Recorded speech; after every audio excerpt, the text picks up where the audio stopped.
A sign suddenly fell and hit a boy below. Glass shards sliced the boy's carotid artery. Sean watched the boy's parents scream for help, but he remained unmoved. Luckily, a doctor rushed over and pressed on the boy's wound. You're killing him.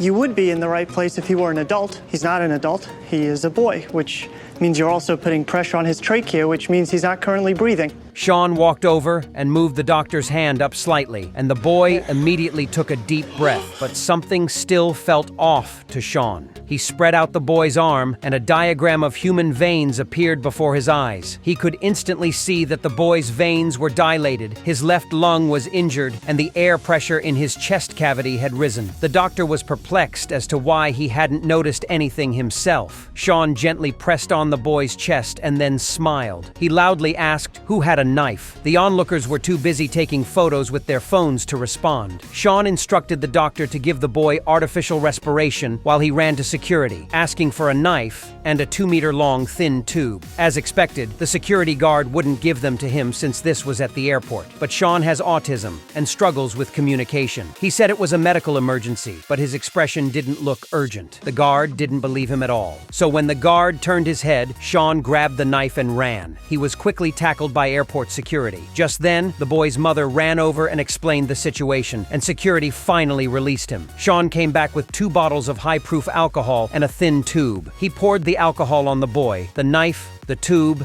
and his gloves. After completing a procedure that even the doctor couldn't understand, he used the knife to cut between the boy's ribs and inserted the tube. An amazing scene unfolded. Bubbles actually started coming out of the bottle. Everyone looked on, utterly baffled. The air will continue to leak and accumulate until the damage can be properly repaired. The tube allows the air to get out, the water in the bottle stops the air from coming back in.